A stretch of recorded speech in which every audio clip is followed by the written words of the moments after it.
जय हिंद, जय भारत, जय छत्तीसगढ़। स्वागत है आप सभी का एजुकेशन हब में। पिछली कक्षा में हमने चोल वंश के बारे में पूरी तरह से समाप्त कर लिया था। आज हम लोग देखेंगे राष्ट्रकूट वंश और पाल वंश के बारे में। ठीक है, तो राष्ट्रकूट वंश के जो संस्थापक थे वो थे दंती दुर्ग। दंती दुर्ग ने राष्ट्र चालुक्य शासक जो है क्या नाम था उनका, कीर्तिवर्मन द्वितीय। कीर्तिवर्मन द्वितीय को ही टपका कर मतलब उसके स्थान पर राष्ट्रकूट की नींव रखी थी। देखिए, कीर्तिवर्मन जो थे वो एक अयोग्य शासक कह सकते हैं, अयोग्य शासक थे। उनको मतलब इन्होंने उड़ा दिया और उसके बाद फिर इन्होंने चालुक्य के स्थान पर राष्ट्रकूट वंश की स्थापना की। लेकिन इन्होंने पूरी तरह से चालुक्यों के सफाया नहीं किया था। इन्होंने मतलब उनको सामंत बना लिया था। सामंत के रूप में फिर चालुक्य रहते थे। जो वातापी चालुक्य थे उनकी मैं बात कर रहा हूँ।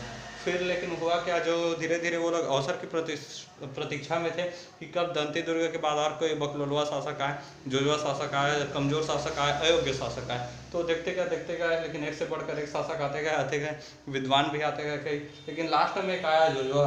कौन था? उसका नाम था यहाँ पर कर्क द्वितीय। ठीक है, जो कि अयोग्य शासक था। ठीक है, कर्क द्वितीय जब आया तो तैलप द्वितीय जो थे उस समय चालुक्य वाला ये सामंत जीवन ही जीव रहा था। ठीक है, तो तैलप द्वितीय ने कर्क द्वितीय की हत्या कर दी। उसके बाद फिर इन्होंने कल्याणी वाले चालुक्य की स्थापना की थी। चालुक्य में हम लोगों ने पूरी तरह से इसे पढ़ लिया है। ठीक है, तो अब इसको देखते हैं। इन्होंने अपनी राजधानी जो है दंती दुर्ग ने अपनी राजधानी मान्यखेड़ जी है, मालखंड के नाम से जाना जाता है। ये वाला क्षेत्र जो है मध्य प्रदेश महाराष्ट्र के बीच वाला जो क्षेत्र है, मानखंड मान्यखेड़, उसे अपनी राजधानी बनाई थी इन्होंने। और महाराजा धीराज हो गया, परम भट्टारक हो गया, परमेश्वर हो गया, इन सब की उपाधि तो दंती दुर्ग ने धारण की थी। अगला शासक हुआ कृष्ण प्रथम। नाम की वजह से कृष्ण भगवान के ऊपर नाम है कृष्ण प्रथम। इन्होंने काम किया था। देखिए, महाराष्ट्र में एलोरा है, एलोरा में एक कैलाश मंदिर है। ठीक है, कैलाश मंदिर स्थित है। वह पूरा एक ठो मतलब पहाड़ का जो चट्टान है, एक ठो पत्थर जो है उसी को काट कर मतलब काट छाट कर ठोक ठाक कर छने हथौड़ा लेकर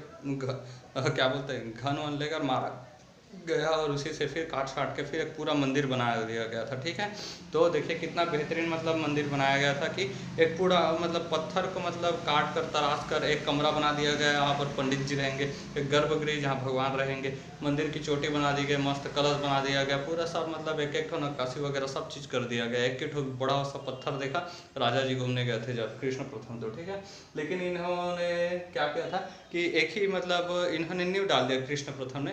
अगला शासक जो आए फिर उन्होंने थोड़ा सा काम किया, फिर अगला शासक जो आया उन्होंने थोड़ा सा काम किया। इसी प्रकार से कुल 80 साल तक यह मतलब प्रोजेक्ट चला था। ठीक है, कितना लंबा प्रोजेक्ट चला था सोच लीजिए आप। एक तो बड़ा सा पत्थर को मतलब तराश कर मंदिर बना गया और लोग यहाँ पर फिदा है ताजमहल पर लोग। ठीक है, तो देखिए यहाँ पर अगला शासक जो हुए थे उसके बाद ध्रुव हुए थे। ठीक है, ध्रुव जो थे ये भी काफ़ी मतलब प्रतापी शासक हुए क्योंकि इन्होंने कन्नौज पर अधिकार कर लिया। कन्नौज पर अधिकार कर लिया से मतलब क्या है कि इन्होंने कन्नौज वाला जो संघर्ष हो रहा था, यहाँ पर बीच में था कन्नौज। ठीक है, कन्नौज जो है यह हर्षवर्धन का क्षेत्र था और इस पर मतलब राज्य करने के लिए, इस पर अधिकार करने के लिए 3 लोग टूट पड़े।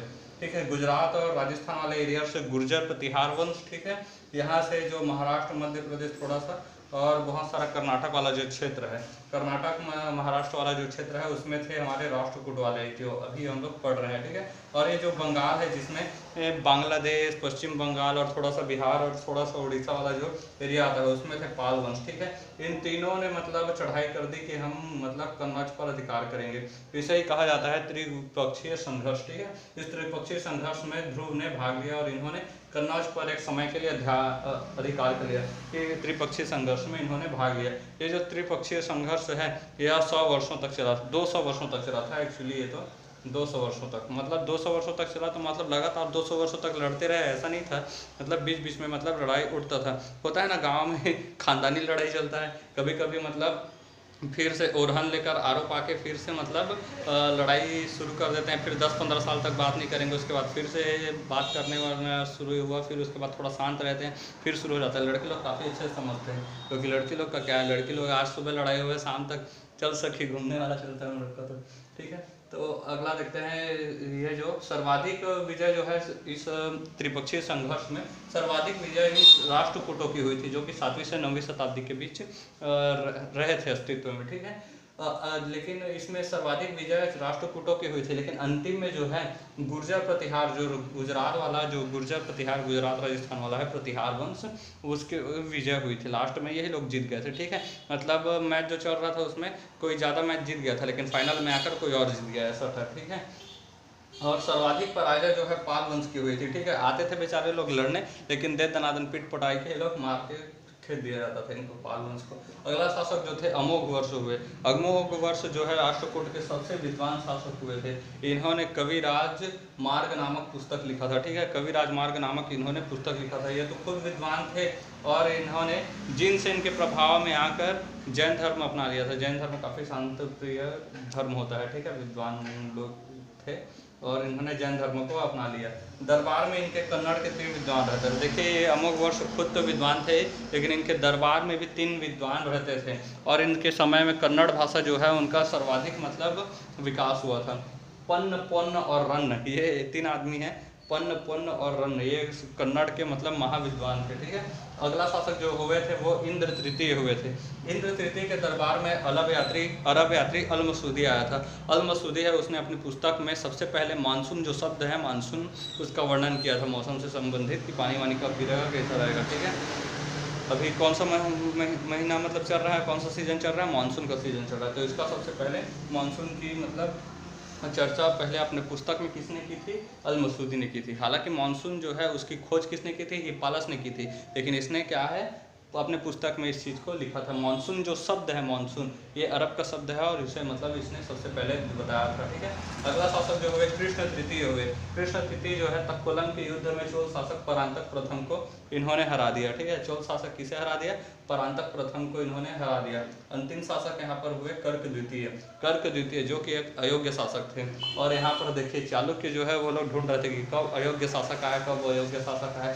तो देखा कि दंती दुर्ग है, तो मार्ग अभी बना है, ठीक है। इसके बाद कौन आया, कृष्ण प्रथम। कृष्ण प्रथम तो कैलाश में मतलब एलोरा मंदिर बनवाने वाला, मतलब एकदम बड़ा गजब का काम कर दिया, तो इससे भी नहीं भिड़े। अगला शासक आया, कौन आया, ध्रुव आया।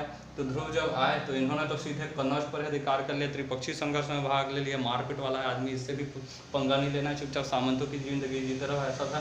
फिर उसके बाद कौन आया, तो विद्वान जो आदमी था वो दिमाग से मतलब टपका सकता था, अमोघ वर्ष, इसलिए इनसे भी पंगा नहीं लिया। इंद्र तृतीय आया, ठीक है। इंद्र तृतीय का मतलब कुछ खास नहीं था, लेकिन उसके समय पर भी ज़्यादा मतलब कुछ किया नहीं उन्होंने, ठीक है। और चालुक्य शासकों ने, सामंत जो थे उन्होंने। उसके बाद कृष्ण तृतीय आया, तो कृष्ण तृतीय ने तो चोल शासक परांतक प्रथम को हरा दिया, इससे भी नहीं उलझे।